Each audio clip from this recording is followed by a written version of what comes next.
কৃষি উৎপাদন বৃদ্ধি, খাদ্য নিরাপত্তা নিশ্চিতকরণ এবং ক্ষুদ্র ও প্রান্তিক কৃষকদের উৎপাদন সক্ষমতা বাড়ানোর লক্ষ্যে মাগুরা সদর উপজেলায় বাস্তবায়ন করা হয়েছে ২০২৫-২৬ অর্থ বছরের কৃষি প্রণোদনা কর্মসূচি। উপজেলা পরিষদ মাঠ প্রাঙ্গণে আয়োজিত এ অনুষ্ঠানে ছিল কৃষকদের ব্যাপক উপস্থিতি। অতিথিদের আগমনের পর আনুষ্ঠানিকভাবে কৃষকদের হাতে তুলে দেওয়া হয় বিভিন্ন কৃষি উপকরণ। একই সঙ্গে শিক্ষার্থীদের মাঝেও বিতরণ করা হয় বিভিন্ন ফলজ চারা ও বীজ বিনামূল্যে।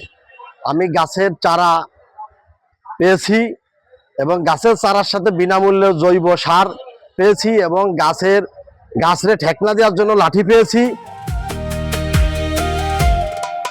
উপজেলা কৃষি সম্প্রসারণ অধিদপ্তরের আয়োজনে অনুষ্ঠিত এই কর্মসূচিতে সভাপতিত্ব করেন সদর উপজেলা নির্বাহী কর্মকর্তা মোসাম্মদ মেহরুন নাহার। উপস্থিত ছিলেন সদর উপজেলা কৃষি কর্মকর্তা মোহাম্মদ মাসুদ রানা, কৃষি বিভাগের কর্মকর্তা কর্মচারী এবং উপকারভোগী কৃষক কৃষানীরা। প্রধানমন্ত্রী যে উদ্যোগ নিয়েছে, আমরা মাগুরা বাসিন্দা সারা বাংলাদেশ ব্যাপী সকলে আমরা খুব আনন্দিত।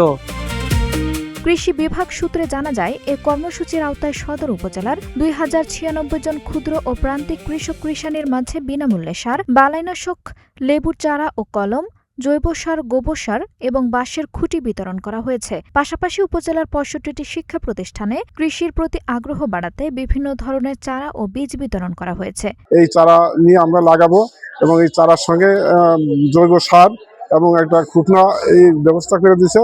এগুলো নিয়ে আমরা লাগাবো এবং আমরা আমাদের এলাকার গ্রামের লোকজনকে আরো এদের প্রতি আমরা উদ্বুদ্ধ করব।